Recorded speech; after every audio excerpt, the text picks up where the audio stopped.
Hello, everyone. Happy Friday. Thank you for spending your Friday evening with me. If you want to join us in the chat live, 6 p.m. Eastern time, you got to do it on Rumble. Rumble.com/Hayley is the only place you can watch Nightly Scroll. Of course, you can catch it later if you want or listen on your favorite podcast platform. So wherever you catch Nightly Scroll, however you want to catch Nightly Scroll, just make sure that you do it. Make sure that you catch up on episodes you haven't. Make sure that you tell a friend. Make sure that you leave a 5-star review. All of that helps, and I appreciate it. Before we get into tonight's show, I want to just tell you quickly about our sponsors. First up is Blackout Coffee. You know I love my Blackout Coffee, so let's talk about real convenience without sacrificing quality. You already know this is how I start my morning, and if you're like me and you need that caffeine fix fast, their coffee pods are a total game changer. These are not your average grocery store pods. Blackout's pods are packed with fresh roasted, bold coffee made right here in Florida, and they work fast with these single-serve pod brewers. So yes, it's very easy and actually delicious. I start every morning with it. I love the flavors. It's so easy.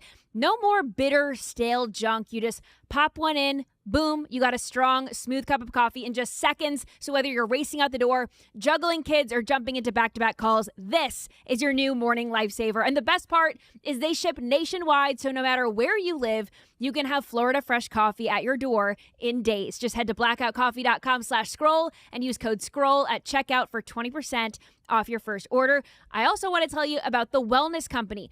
If you are one of these people who took the COVID-19 vaccine, are you feeling off after taking the vaccine? If you are not alone, and new research backs it up. In a groundbreaking study, risk stratification for future cardiac arrest after the jab, Dr. Peter McCullough examines what he calls an alarming rise in sudden cardiac events among young and previously healthy individuals. His study found that tiny hidden patches of heart inflammation, often missed by doctors, could silently be building up, leading to sudden heart attacks during exercise or sleep. That is why the Wellness Company created the 3-in-1 Ultimate Spike Detox, crafted with 100% natural ingredients, specifically designed to help your body clear harmful spike proteins, reduce inflammation, and support heart health. Don't wait until symptoms strike. Experience the only formula approved and used by Dr. Peter McCullough, a top freedom-fighting doctor who risked it all, and he did risk it all. So love him, and head to twc.health/scroll and use code SCROLL to get 10% off, plus free shipping. Get back to that pre-COVID feeling.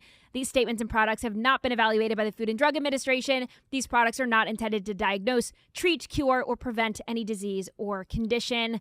Without further ado, Nightly Scroll starts now.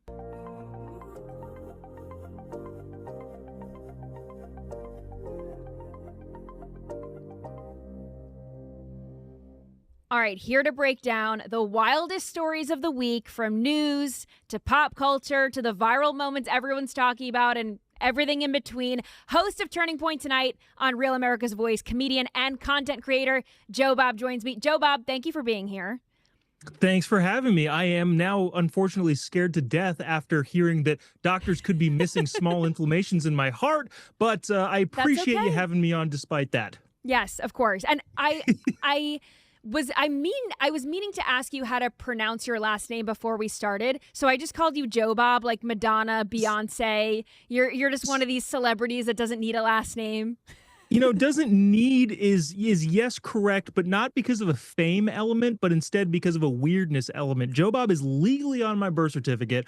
One grandpa was Joe, the other one was Bob. And when you see a brown guy with all of his teeth not in Alabama named Jobob, you don't really need the last name all that often. You're the only Jobob I know, so this is wonderful. Okay, I like that story, the grandparents. I like that a lot.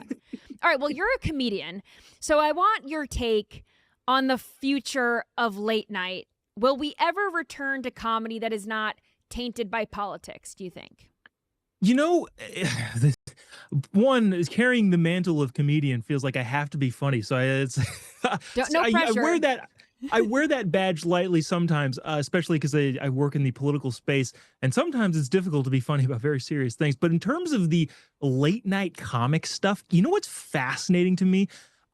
So last week we saw Jimmy Kimmel have Greg Gutfeld on his show. Gutfeld has the highest rated late night show over on Fox and does really, really well, is really funny. And the reaction to that interview was, I think, super telling to me to kind of answer your question of whether or not things get back to its more, funny, lighthearted, not so serious. Everything is bad with the conservatives way of doing comedy that is so prevalent nowadays. And what it said to me, what the reaction was, well, they're just doing it. Jimmy Fallon just did this so he could appease Trump and therefore not get his show canceled like Stephen Colbert, which I feel like was the biggest holy airball that I had heard in terms of analysis. The bottom line is, yes, does Greg Gutfeld disagree with probably most of the people in the audience and the writing staff and the production team at Jimmy Fallon's Tonight Show? Probably, but at the same time, they are missing half of the country. A majority of the country who voted for Donald Trump in 2024 is like, yeah, we don't really have anywhere to go besides Gutfeld. So was it to appease Trump? Maybe there's a small element of that, but the bigger element is, okay, we're just missing on this massive audience. These shows are expensive to produce. They take a lot of time and energy. And if we're going to just completely neglect half the country, that's probably not a good business strategy. So yeah, to your point, just try to be funny. And I feel like that's a better way to go about things, especially when you're trying to appeal to a wider audience. Yeah, and you're supposed to be a late night comedian, so being funny is supposed to be your bit. Yeah. And they haven't been funny for so long. And to your point about Gutfeld, I mean, I think a lot of these other late night hosts are seeing the writing on the wall, and they're thinking, we're seeing what's happening with Colbert. Maybe they're thinking, well, we've got to course correct and fast, or else our careers are going to look like him. So to your point about Jimmy Kimmel, he was recently on Sarah Silverman's podcast, and he was talking about whether or not, I mean, they're talking about the state of the world and how, Trump is bad and all this stuff. And Jimmy Kimmel dropped that he actually has dual citizenship, and he didn't say that he was going to move to Italy, but let's play the video and then we'll react. A lot of people I know are thinking about where they can get citizenship and I do have Italian. I did get Italian citizenship. You do? I do. That's amazing. Yeah, I do have that. And what's going on is as bad as you thought it was going to be. Way worse. It's so much worse. It's just unbelievable. Like, I feel like it's probably even worse than he would like it to be. Probably, yeah. Yeah.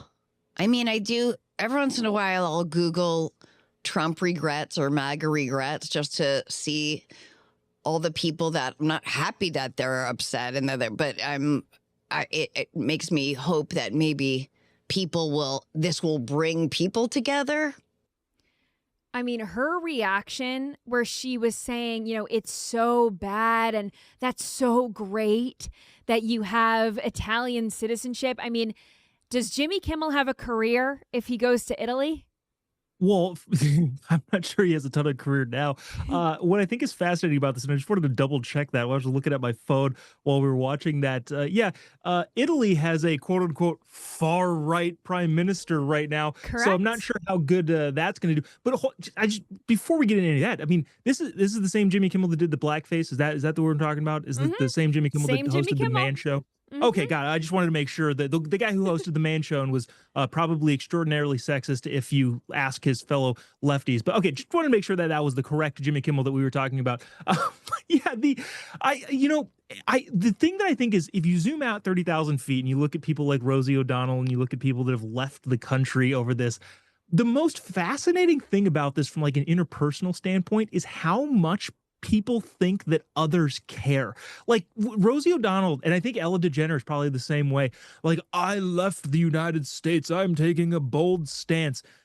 To the opinion of everybody was, okay, I good. Right. Don't let the door hit you on the way out. Are we supposed to care more about this? Am I missing something? But I don't know. It's the privilege too, all to have a dual citizenship. I just cisgendered white male man, Jimmy Kimmel is. So I wish him well if he does decide to move. And if he doesn't, I don't care either way. Yeah, doesn't really make a difference, right? I don't know where these people live anywhere. I'm assuming it's a massive bunker in LA somewhere or in the Hollywood Hills. And I don't care where they live. So but I want to talk to you too about South Park, SNL, these other late night shows that, it's funny because I'm scrolling on, right-wing Twitter because my algorithm is obviously right-wing Twitter, right? And conservatives love when South Park is on our team, or if like SNL makes fun of Biden or something. And then they're back to hating on them when they call out the right. I like that these shows can call out both sides. I just wish it was more equal and not so lopsided on the left side. But I like that they can call out us too. I think it's funny when they make fun of us. Well, I think the South Park guys do a pretty good job. Obviously, they're not going to be down the middle necessarily. They're definitely not going to lean to the conservative side of the aisle, but they do a pretty good job at lampooning their own side too. And they, yeah, like you said, that's something that is appreciated. I think another guy, Seth MacFarlane, that does a Family Guy, similar kind of concept. I would imagine, politically speaking, and I don't actually know, but I would imagine if I were to place money on it, he's probably a pretty big lefty kind of guy. But Family Guy takes a bunch of stabs at pretty hilarious content that has to do with race, that has to do with gender and sex and all that sort of stuff. And, that's what I think the country used to be. We're so segmented off into our own like little like sectors of things, which, is a problem on, left-wing media, obviously, but also conservative media too. We've lost the sense of kind of communal understanding of cultural phenomenons. There is, I don't know, you look back to like the not to go down the rabbit hole too far, but the season finale or the series finale of MASH, right? Like everybody and their mother knew what happened. We're talking about it around the water cooler. Nowadays, right? Like I go anywhere, you talk to another couple and they say, "Oh, have you guys seen this show?" And it's like it's our favorite thing. It's the best thing we've ever seen. And I'm like, I've never even heard of that. Totally. And so yeah, it's a problem, I think, and I enjoy the fact that there still are some outlets that will take stabs at both sides to kind of have this like common ground, because unfortunately it seems like it's vanishing, and I don't think that's necessarily a good thing ultimately for us. Yeah, it's interesting that you brought up that point, because you think about these streaming platforms, and I think the most recent example I can think of is mostly HBO shows where it's Game of Thrones or White Lotus, where a new episode comes out and everyone goes and rushes to watch it so that they're like up on what's happening. But for the most part, people stream what they want to stream when they want to stream it. So there's this lack of community in terms of what people are watching now, because to your point, everyone's watching different stuff. Yeah, and you're right. Those shows that are still semi-ubiquitous, I think Game of Thrones is probably like the last show that like everybody watched. Doesn't matter your political stance. It doesn't matter anything like that. You watched that. White Lotus has kind of gotten there. Are we allowed to spoil White Lotus season 3 yet? Yeah. Because I feel like It's been out for if you a haven't while. watched it already, I can't imagine you're going to. Did you notice how the only relatively sane person in that entire season was the Trump supporter? Like, and I don't even know if they did it on purpose, but the blonde lady with the bob haircut who was like, I did. I voted for Trump, or whatever she said. She actually, I don't think she answered the question officially, but she clearly made it clear her character did in the episode. She was the only one that like had like a sane lifestyle the entire season. Yeah, no, totally. And maybe they did that on purpose, but I don't know. I mean, everyone else had, they were cheating on their husband, or they were a drug addict or something. I mean, there was something going on with everyone. But yeah, it's very interesting to see how this is all changing. Speaking of streaming platforms, Netflix, they have done deals in the past with Harry and Meghan. And now they're extending their deal, which is odd. I mean, we don't know how much it is. So we don't know how much the deal is for, but they did sign a $100 million deal back in 2020. Whether or not it is on that level, we don't know. But she had this show with Love Meghan where she, cosplayed as a trad wife, even though she's nothing of the sort. And she had all of these, I mean, it's so forced. She's all these like famous friends come over and then they cook together. I mean, it's forced. Anyway, it didn't do that well, the with Love Meghan thing. It was not even in the top 300 shows on Netflix. So has Netflix learned nothing? I mean, what dirt does the royal family have on people at Netflix? I don't understand why they keep doing failed business with them. Well, first things first, Haley, you do a great job at weaving things in the blending transition from South Park to Netflix. It's superb. The audience should be grateful that you're able to host in such a spectacular fashion. So, I will say this in full honesty. The only thing that I want to see is a new Meghan Markle show. If Prince Harry and Meghan are my top.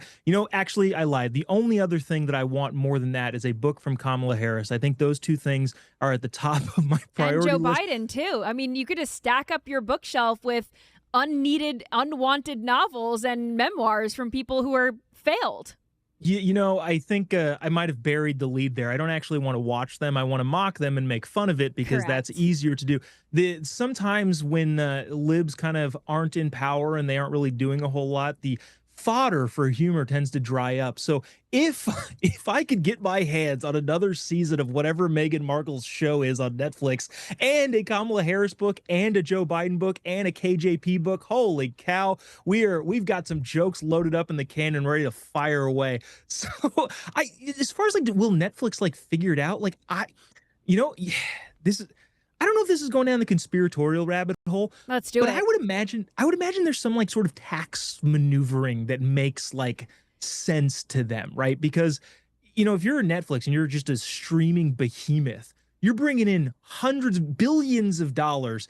And so to a certain point, it kind of makes sense for you to stay in the news by paying people that nobody wants to see an exorbitant amount of money to gain the attention and get the tax write-off for paying them that exorbitant amount of money. Now, is it worth whatever $100 million that it was last time? I don't actually know. But I would imagine that the finance department at Netflix knows what they're doing at least enough to have an understanding of okay, we're gonna talk about it on the Nightly Squirrel. Yeah, they're getting something out of it. Yeah. They're getting free publicity, earned media because of how much people don't like these folks, and whatever they're paying for them, it's worth it. Yeah, it's worth it because Netflix didn't buy ad space on this program as far as I'm concerned, but yet we're talking about it. So maybe that's why they decide, hey, we're going to cut a check to Meghan Markle and Prince Harry, and hopefully we get some earned media and some free publicity for Netflix. I wonder if the Obamas have anything to do with it. I'm trying to think back to Harry and Meghan's wedding. Were the Obamas invited? Were they there? I have a vague memory of that. I'm not sure, but the Obamas are producers at Netflix. They produced the Leave the World Behind movie about, this post-apocalyptic world where everything goes to shit and, the Republicans and their bunkers are the crazy people. And then I think Michelle Obama also produced a dating reality show with old people or something. So they've got their hands in the Netflix pot. And I'm wondering if they're throwing their rich elite friends a lifeline, here, we'll save you, we'll give you your money. I know that the royal family doesn't want anything to do with you anymore. We'll be your royal family. I'm sure, and I'm sure the Obama Netflix partnership has nothing to do with the fact that the former president probably has deep inroads to the people that are either going to allow Netflix to streaming services to do their thing or regulate them in any way, shape, or form. I'm sure that has nothing to do with it. Some sort of fake lobbying attempt, but probably all above board. Definitely nothing to see there. I would be curious, though, if the Obamas orchestrate throwing lifelines to people. Because, okay, so, and sorry for being incredibly cynical about this sort of stuff, but I can see a situation where, let's just say Democrats, libs aren't doing so hot. People aren't really loving them as much. Polls have said so much. I wonder if the Obamas would be cynical enough to throw one of their friends or people they know under the bus so that people talk about something else, right? If Harry and Meghan get a TV show and the news media is talking about that instead of how bad Democrats are currently in Congress, I think that might be actually a win for libs, unfortunately. I wouldn't put it past them. I think this is something that the media does all the time, and the media and the Democrats are in bed together. So I would assume that they do this kind of stuff all the time. I remember when Hunter Biden was on trial, that's when the Titanic submersible thing happened, and there was a whole conspiracy. I remember because they knew right away that the submersible exploded. I think they knew within seconds of hearing those bangs. And I mean, people at that company knew. The Ocean Gate company knew. And then I remember they had us all in a tizzy for like 3 days. CNN had an oxygen countdown, like they're going to die, you know, because CNN loves a death count and they love a death toll and they love this stuff. So I remember Hunter Biden was on trial and I'm like, looking back, they were distracting us. They knew that they were all dead, but they were trying to distract us from Hunter Biden. So I think that they do that. Speaking of what everyone is watching, are you on TikTok? Okay, I'm glad you said TikTok. I thought you were going to say Love Island because I think I'm pretty attuned to pop culture, and I enjoy that sort of stuff. TMZ is my favorite website to read. Which I don't know how well that bodes for me as a conservative commentator.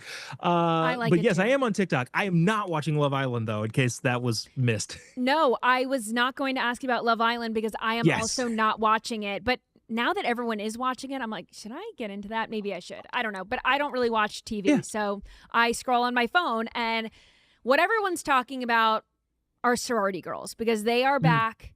They are back, and there are a bunch of girls. They are dancing. They're making this is what we call rush talk. And every August, we see this. But I'm seeing people online saying, we are so back. Conservatives are saying, we are so back. But the thing is, this has been a thing. SEC sorority girls have been hot. They've always been hot. They always will be. And they do their recruitment videos. This is really nothing new. Well, I mean, all I saw in that video was Nazi propaganda, clearly and evidently. Obviously. That's what blonde girls are Nazi propaganda. I think that's what everybody's been telling me the last couple weeks. This is not to go down this crazy rabbit hole of things, but did you ever watch that documentary? It might have been on HBO or Max or whatever the new iteration of their streaming platform is. This stuff, right? About sorority stuff. Rushing sororities in the South, and it is like cutthroat. Yes, and I think that documentary gave it kind of a bad rap, but I'm looking at it and I'm like, hey, this feels like the tenacious nature of the free market at work. And what better way to give college students the opportunity to understand the what life is like, fair or definitely not fair, as it's portrayed kind of on that sorority documentary.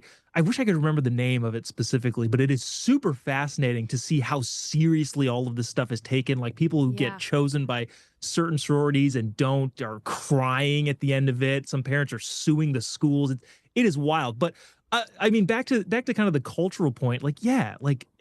Sorry that for some reason. Tangent on tangent. Hayley, we have to figure out a name for that period of time, the last couple 3 or 4 years where the entire country just effectively lost its mind. Yeah, it was like mind. It was just like a memory hole. I don't know what it was. I mean, it obviously all because of COVID.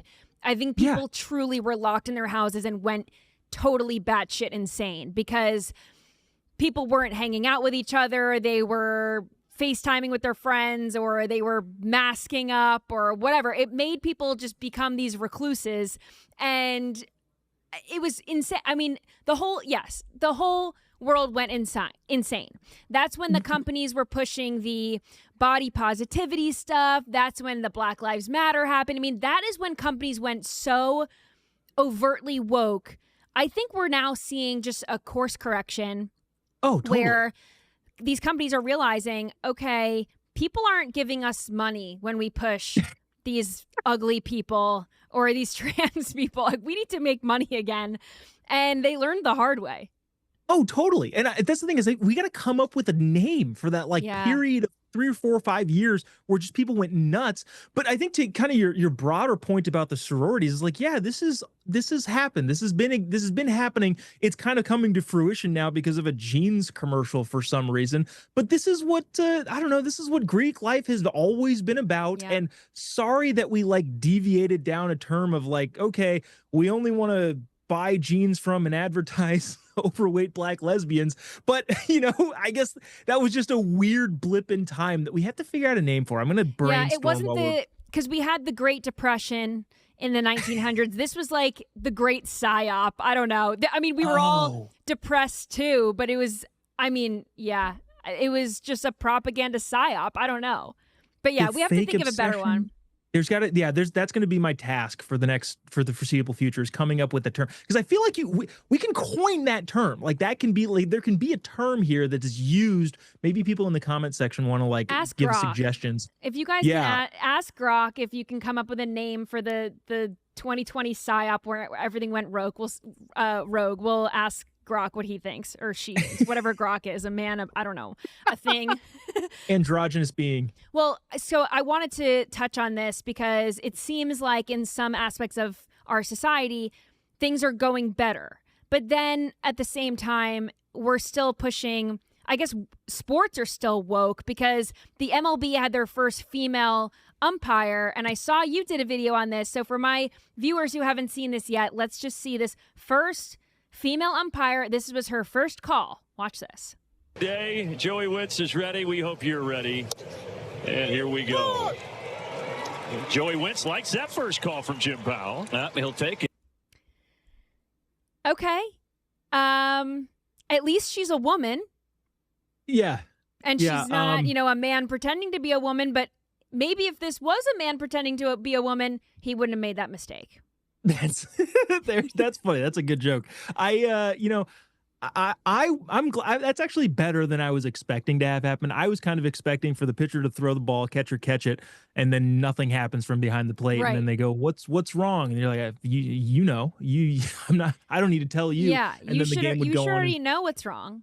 Yeah, then the game would meander in discrepancy, and that would have been that's what I expected to happen. So at least there was a call made. Now, just so we're being fair here, like her scorecard was like just under the average of most umpires across the league. It wasn't like terrible. Right. It was just the optics. The like, look at how great this is that it's a woman behind the plate. I don't actually care if it's a man or a woman. I don't actually, none of that actually makes any difference to me. But if you're going to drag out the fanfare, I'm gonna be critical. And the first pitch was it wasn't like on the cusp. You got a full like 6 inches off the plate there, and she calls it a strike. So how are we not supposed to make fun of it? This is one of those where it's just like nobody cares what you are, what you claim to be, I do care what you claim to be if you're just objectively wrong, like you're a man pretending to be a woman. But you know what I mean? Like culturally speaking, I don't really care if it's a man or a woman doing whatever job is. Can you do the job? And I think ultimately, if they just didn't mention it at all, I don't think I would have cared. It was all of the fanfare. Like, look, it's the first woman. Yeah, that's the thing. It's not historic if you're below average. Then it's just embarrassing. Totally. And there's this thing with like I don't know, the racial component about things, and I'm straying away from the MLB woman umpire, but Tulsi Gabbard is Samoan. I'm Samoan. I've met her a couple times. She's very, very lovely in person. I don't think I would care if she was Samoan and I happen to be Samoan also, if I hated everything she did. Like that doesn't make just because we're the same race or have the same sort of family origin or lineages or whatever. If she's making dumb decisions and I hate her, then that doesn't play into it or factor in at all. It's great that, she happens to be Samoan, I happen to be Samoan, and I really like the job she's doing and what she's stood for over the last couple of years. But that's just like a brief example of like, there's some people that's the only thing that matters. Like, we're from the same small town in wherever. Actually, that's even more defensible than like a generic race element. But you know what I mean? Like it's like that sort of thing. The people that care about that sort of stuff, like, all right, I don't know what to do with you. Like, yeah, the Democrats use these like DEI check boxes, I call them, to excuse bad behavior. Like it's okay if you're a bad politician. It's okay if you're a failed candidate because you're the first whatever, gay, trans, woman, black, whatever. Like you're the first something, therefore nothing else matters. And what conservatives say, and they'll call us racist or homophobic for saying this, what we say is, no, the job matters. It doesn't matter what, box you check. It matters that you do the job, which brings me to my next topic, which is the Minnesota Vikings and their new male cheerleaders. They have reportedly replaced 2 of the female cheerleaders. Now they have male cheerleaders. So let's take a look at these new members of the team. The hair flip. Okay, I will say, I'm going to give my take. I actually don't care about this. And I know that this is an unpopular opinion amongst, right-wing Twitter and everyone who gets all riled up about this. They're not wearing dresses. They're wearing shorts.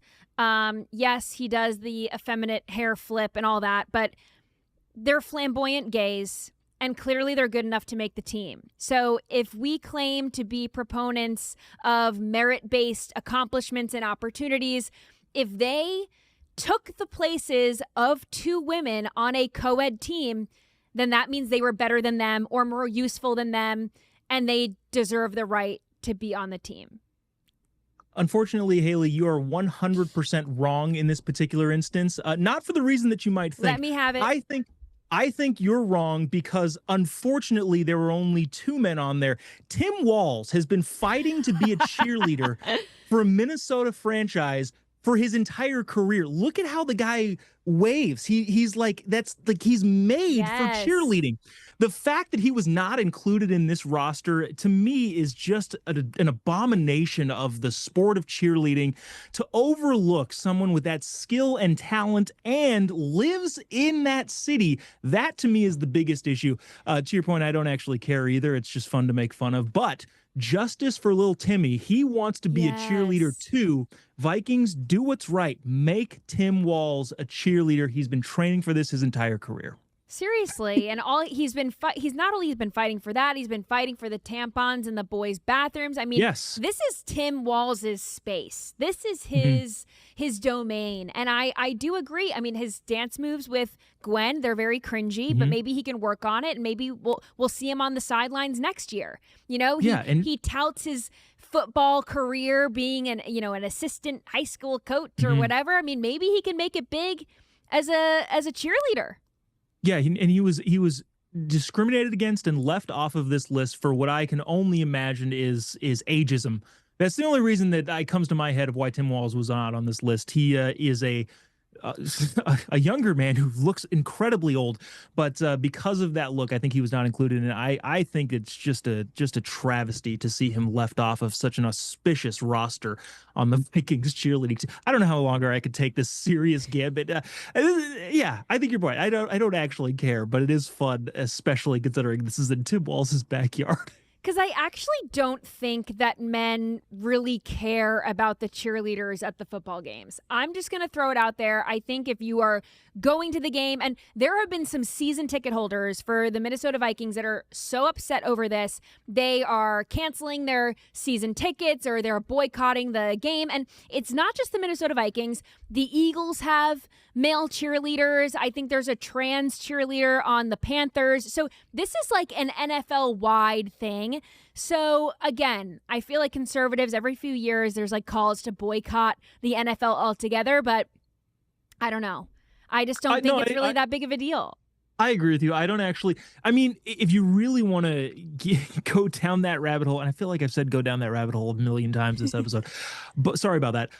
It's kind of hard to make the case really for cheerleaders at all in the game. Like, I mean, and people will be like, no, they're a part of the game, and that's all great. Okay, when do you go to the bathroom? Do you go to the bathroom when the game is gone, or do you go to the bathroom when it's a TV timeout or halftime or in between quarters when there's nothing to do but watch the cheerleaders? Like, it's kind of a, well, geez, man, I could probably give you an actual reason as to why they still have them. Because the NFL, like the NBA, has kind of a domestic abuse problem that they kind of want to not be seen as that. And so, hey, look, we also employ some of these women, so that's good for us. We're supportive of feminism and whatever. That's why I think that actually is. But overall, just like from a product that is the NFL, it doesn't really make a difference to me one way or the other. If they got rid of the entire cheerleading team in Minnesota, it wouldn't affect my life whatsoever. I'd probably still watch the game. I'm only arguing because I will argue in defense of women's sports until the day I die. Like this is an issue that I care about. I care about protecting women. In this case, though, there have been male cheerleaders for decades. Like, this is not new. So for me, if it's a co-ed team and the women trying out know that there are also men trying out, it's not a surprise. They're not being hurt. If anything, these men are stronger. They could protect them, throw them, whatever they have to do. Totally different, in my opinion, than, the Riley Gaines of the world swimming against Leah Thomas or these track athletes or whatever, where their bodies, they're competing against one another and their bodies are putting the women at disadvantage. I think that it's different. But speaking of effeminate and football players, did you see Travis Kelce's new GQ shoot? Yes, and I'm kind of concerned about this topic as a whole because I am a pretty dang big Swiftie, and I can defend that too.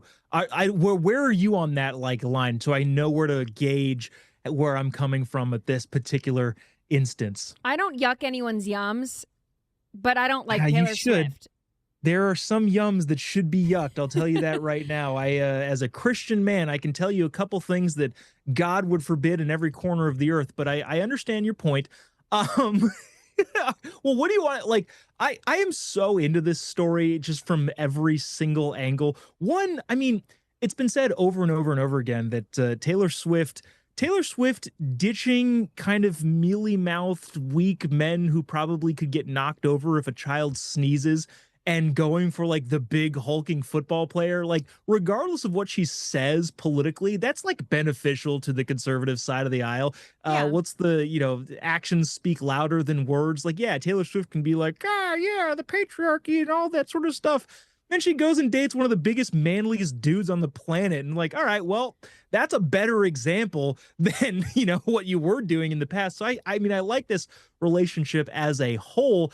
Also, too, I've brought this up and into the weeds of my Taylor Swift folklore knowledge or whatever, not the album folklore. I was just going to say, I'm not even a Swiftie, but I picked up on that. So well done. Taylor Swift in her Antihero, the song, it's all over the place. Everybody's heard it. Has the most based lyric I have heard in the last decade. It's did you hear my covert narcissism? I disguise as altruism like some kind of congressman, which is yeah, dude, right, left, center. Yes, Congress is a bunch of narcissists in so many cases. There's obviously a few good guys in there, and we like to see that. But they're disguising their narcissism as altruism, and they're in Congress. I it's so hard for me to hate Taylor Swift, and I hope there are some people in the comments that disagree because I love seeing the takes there. But overall, Travis and Taylor, I'm a big fan of. I hope they get married. I think Taylor Swift, maybe a 2 because I'm optimistic. I think Taylor Swift is one kid away from starting to become a conservative of oh man, this is actually what we were meant to do. Yeah, maybe she'll go Mama Bear. Yeah, dude, you never know. I think we're close. Especially with Travis's brother. He's got 4 kids now too. So there's gotta he's a girl dad all the way. They're all girls. Yeah, that itch is coming. I'm holding on hope for Taylor Swift. Not necessarily coming out MAGA right-wing extremist, but more sensible politically speaking, and especially with the actions that she's displaying, being anti mealy-mouthed nothing men. Yeah, if you guys can bring up the Travis Kelce GQ shoot just so we could find some pictures of it. I mean, I made a video about this earlier this week that he is cosplaying blue-collar men. It is almost offensive the way that he is wearing their culture as a costume, where he's wearing the construction vest, he's wearing, the fishing boots, and it looks like he's outside of Alligator Alcatraz. But then he's also carrying an Hermes bag. I mean, it's very odd.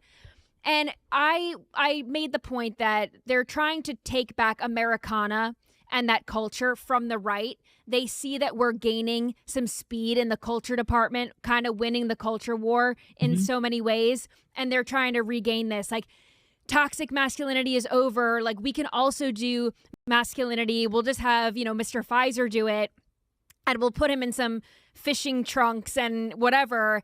And they just did a really bad job. So I think they're, here he is. This is like Alligator Alcatraz. That's funny. It's odd, right? Okay, you want to know my take on this? Just Yeah. like looking at this. Okay, so you're right. Like that is a great point and a great observation. It's kind of cosplaying Americana, and it's not like the best look if you're in that field, that line of work, and that's kind of like making fun of your culture. Men aren't looking at that, right? That is like, I understand GQ is kind of a men's magazine, but what man there is searching out Travis Kelce pictures? That is all women that are looking at that. And if women around the country are looking at, again, a just hulking figure of a dude and saying, I want that, of course, not lustfully, nobody wants that to happen, Right. but I want that in a husband, boyfriend, fiance, whatever. I feel like that's a win. Like I get what you're saying. You're right, by the way, but I just think the audience is such that like the women that see that attractive and then want that in men, and therefore men adapt to be something like that. I feel like that ultimately is a win down the line. Yeah, they might come over to our side. Yeah, I'm all Like, for it. I love actually, Alligator Alcatraz isn't a concentration camp. They'll just start to Yeah, come look. too. Yeah, Travis Kelce is there. It seems fine. It's totally like, how fine. do I get there? I would love to go if Travis is there. Well, speaking of husbands, fiancés, all of this, I'm sure you saw engagement ring gate break out on, again, conservative Twitter, where we'll play the video, but this is Okay. Sarah Stock. She's a conservative e-girl, as they call her. She was excited. She got engaged. She got a very nice ring, and other people in the conservative world just came and started trashing on it. So watch this. Guys, some of these conservative influencer girls need to be stopped. The other day, I shared my engagement photo. Showed off my ring. Not because the ring is what matters, but because it obviously signifies the fact that I'm going to be spending the rest of my life with my favorite person in the world, and that's something I'm excited about, and so I want to share it with my followers. And who decides to show up? Our favorite Pearl Davis is now hating on me for doing exactly what she tells young women to do, and trying to say that me announcing my engagement is trying to build my brand or something, as if I would get engaged and commit to spending my entire rest of my life with someone just for the Twitter clout or something. But it's not Pearl's post that shocked me the most, okay? Emily Gold Digs America shows up in the replies and thinks she can clown me for my ring size, which I picked out, by the way, because I love it. Even Pearl Davis says it's not about the ring size, and Emily Saves America responds with size matters. So it actually got a lot messier than that, but my take on this is, if you're shaming someone for an engagement ring, you're on the wrong side of history. The only thing that you should say is congratulations. You know, it's super interesting. I'm like trying to figure out how I look at this sort of stuff, and what I'm noticing retrospectively in real time is that I know all of the juicy gossip in the celebrity world. I know none of it in like the conservative media space. This is the first Wow. I'm ever hearing about this at all. It is really interesting, but I think that the point to be made here is, you know, as a guy who's been married with my wife for a very, very long time, I have enough experience to know that there seems to be an inverse correlation between amount of money spent on the ring, the wedding, the honeymoon, and divorce rates. As in, like, the less money that you spend on all of that sort of stuff, the higher chance your marriage has of succeeding. And obviously the opposite seems to be true. Again, that's anecdotal. I'm sure somebody's done some sort of a hard study on that with the numbers wise. But I don't know. This is super interesting. This is the first time hearing about it, but I'm also like fascinated that somebody would actually care about, like, I don't know, it's great. You're getting married. Getting married is a positive thing. Totally. And, you know, one can make the case, like, you know, thank God your husband, boyfriend didn't spend $50,000 on a ring. That I wouldn't marry that guy. Yeah, I would say, Yeah. hey, He's fiscally irresponsible. yeah. I'm not sure that's the best approach to this sort of thing, but I don't know. That's interesting. I'm learning a lot about myself here. I appreciate you opening me up to this new world. Now, I will say that I'm not sure I like it. I'd much rather, people that I agree with on 97% of things not be infighting. Right. But that is a fascinating insight. Wow. Yeah. Well, I think you brought up a really good point about the correlation between the big lavish wedding, the huge ring, and having the marriage not be that successful versus a smaller ring, a more conservative party, if you will. I think it just goes back to conservative values, where if you place the importance on the marriage itself and not the ring and the wedding, you're probably in a better spot than the people who throw the big, they go into debt over the big wedding day. I mean, you can't care more about the wedding day than the marriage itself. But yeah, I mean, I would encourage you to go look up this controversy, because it got very, very messy and very dirty. I mean, Pearl was saying, this person, I can't even really say it on the show. Like, it's that inappropriate. People were accusing of Emily Saves America engaging in some kind of unsavory behavior at Turning Point conferences and hotel lobbies in front of families, and people were just slinging insults back and forth. So I won't get into it. I'll let you do your research on your own time. Apparently, I am missing a fantastic reality show. I'm completely unaware of all of these things. I will say that I know a couple of the people involved in this, and I've never had any problem. I've ran into Sarah at I don't know where I ran into Sarah last, and I also ran into Emily at Charlie thing a long time, or I don't know, not all that long ago. Bottom line is, I feel like I've met these people in real life, and everything seems kosher and fine, and apparently other people hate each other. This goes to show, this is why I am so not a thing on X or Twitter. I don't know. I can't bring myself to use it as much as I probably should. But apparently I'm missing out on, like I said, the Jersey Shore of the internet. It really is. But to your point, it's better when the girls are not fighting. So we'll end it on that. Yeah. I like being, people ask me all the time, Hayley, why aren't you at this conference, or why aren't you at this thing, or I've never seen you here, or whatever. And I'm like, I kind of like staying out of it. I like kind of being on an island by myself and not fighting with people. I'm not confrontational. I'm not going to be, the next Charlie Kirk debater. So I'm cool sitting here. I'm cool being friends with you virtually and just keeping to myself. So I wanted to thank you for coming on the show. This was a lot of fun, and we'll have to do it again sometime. I appreciate it. I would love to be back. I love the pop culture / not so hyper political world. Yeah, no, it's a good time. So where can people find your show? Where can they follow you? Where do people support you?